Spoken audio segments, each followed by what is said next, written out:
It's not my typical protocol to start reviews with a warning, but I believe in letting my audience know what they're in for as soon as I reasonably can. Balatro, a deck-building poker roguelike that's both the subject of today's review and the reason I keep hearing phantom dings in my head, will gobble up your free time like a stoner at an all-you-can-eat buffet. The game becomes so addictive so quickly that my wallet weeps tears of joy that it has none of the consequences of real gambling, because if it did, I would be While I'm happy to explain why Balatro is completely worth the dozens of hours of time it will happily suck from your life, I'd first like to mention that if you like our content and want to keep supporting independent, echo chamber-free indie gaming coverage, check out our Patreon and the link below to get cool perks like access to our Discord community and free games depending on your membership tier. Balatro is to poker what my dearly beloved favorite roguelike game of 2023, Let's Revolution, is to Minesweeper, an unusual mix of mechanics designed with such tact that you wonder how nobody has managed to come up with it before? While its design is simple to wrap your head around, I think the nature of a game like this is that while it's not exactly poker, some familiarity with poker will be very helpful with the otherwise gentle learning curve.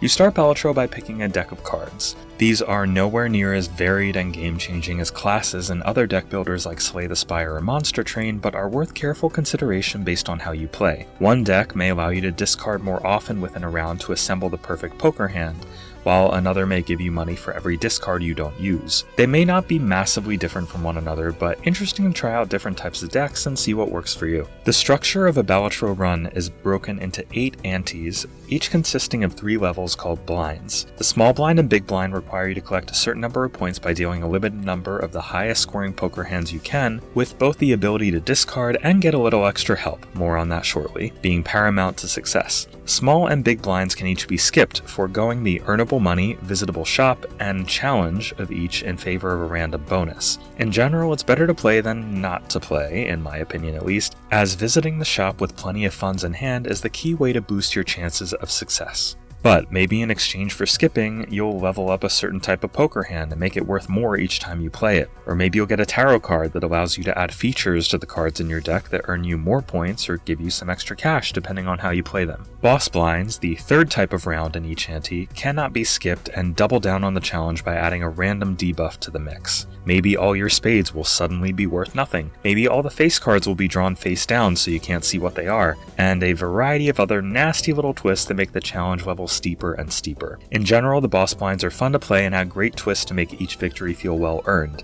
That said, a few can seemingly pop out of nowhere with seriously detrimental conditions that are hard to work around, and those occasional difficulty spikes would be frustrating to push through. I haven't made any mention of jokers yet though, and they're perhaps the most integral part of the game, and very much the extra helping hand I alluded to earlier. You can, by default, store 5 jokers at a time, and each will augment your game in some crucial way. For example, each hand you play will be worth some number of chips times some sort of multiple. The chips and multiple generally vary by the rareness of the hand, value of the cards in it, and amount you've leveled it up. But augmented cards and jokers play a major role here. One joker might give you an additional multiple of 4 for every spade you play. Another might inflate your multiple by 25% every time you play a hand different than your most commonly played one. It may sound a bit confusing on paper because even in practice it becomes a wildly chaotic game where you're constantly evaluating and re-evaluating if you have the right cards and jokers in play. This is all single player, to be clear, and is less of a true game of poker than a poker-inspired experience deftly morphed into a more palatable roguelike structure. And if I didn't make the point clear enough, it's just really hard to stop playing. There are reasons for that though, and that's one thing I'd like to make more clear. There are a few basic features I look for in a roguelike to determine where it stands in the pantheon of a beautifully diverse but deeply saturated genre, and I think Balatro ticks a vast majority, if not all, of these boxes. The first is, naturally, variety. When a game's core conceit requires you to play it over and over and over again, the twists, turns, and randomly generated chaos better be interesting enough to keep me coming back. In this sense, Balatro mostly succeeds, with 150 different jokers, 15 different decks, vouchers that can substantially upgrade your run, and the various card augmentations. You're constantly making important decisions in Balatro and figuring out what elements of your run can best synergize with another. Again, I won't pretend the variety in the 15 decks is game-changing in anywhere near the same way as it is with the classes and other roguelike games, but in general, enough is done to make every run feel fresh and exciting. Still, I personally enjoyed playing it in smaller doses of no more than an hour or so. Any more than that in repetition would sometimes start to seep in a little bit, albeit apparently not enough to prevent me from returning for more a few hours later.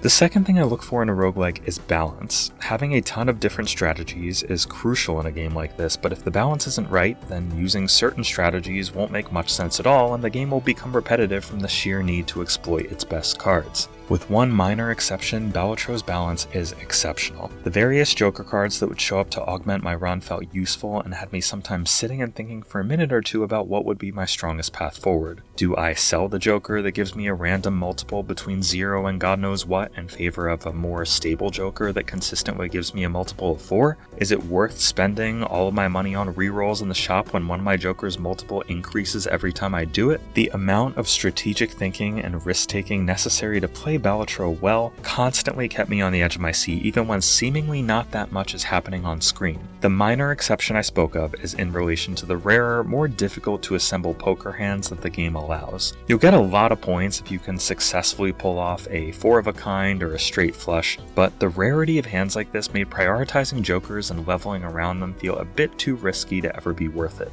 Hey though, maybe somebody is playing Balatro and watching this saying, "Mike, you dumb bitch, you're really not leveling up your 4 of a kind hands?" And the third thing I look for in a roguelike is the core gameplay loop fun? I think I've already said more than enough to give you the impression that for Balatro, yes, it most definitely is. Presentation-wise, you probably already know if you like Balatro or not. It's a simple-looking game with an old-school pixel art CRT aesthetic that makes it look and feel like a card game you may have played on your parents' computer decades ago, and it accomplishes exactly what it sets out to in that regard, whether you consider that easy on the eyes or not. I personally really enjoyed the music though, enough so that it's now living rent-free in my head, and the sound effects, let me tell you, they may be simple, but there's something just so satisfying about them. Watching your multiplier and chip count go up with ding after happy ding, hearing your score light on fire when you get an especially girthy combo going, or just unveiling a newly purchased booster pack from the shop. It's all so well thought out and adds tremendously to the overall care put into this package. I need to point out my favorite way to play Balatro though, because it's worth a mention.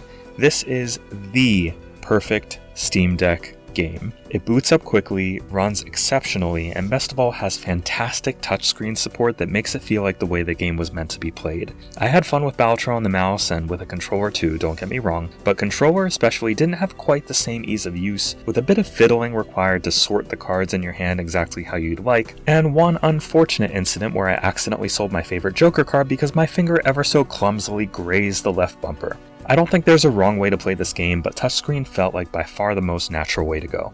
There are some accessibility options in Balatro that a good number of people are likely to appreciate too. The game speed option allows you to toggle between half, normal, double, or quadruple game speed, which was great because I was able to start slow as I learned the game and speed up as the various cards and hands became second nature to me. Pixel art smoothing, shadows, and CRT effects can also be toggled or turned off entirely, allowing at least a little bit of visual customization for those that might not dig the old school look. Beyond this, there's not much more to say about Balatro. It can be a little hard to describe until you're actually playing it, and to that effect I really encourage anybody interested to try the demo. It's probably all the convincing you'll need. It's a game that finds brilliance in taking a simple concept and polishing it to an elegant shine, and has so much to unlock that you could lose many dozens of hours in it if you really want to. While those unfamiliar with poker might be in for a bit of a learning curve and the occasional difficulty spike might show up to rain on your parade, it's a game surprisingly devoid of issues and so confident in its design that it's hard not to be swept into its trance. Honestly, even if this is not typically your genre, I'd really recommend at least giving that demo a go.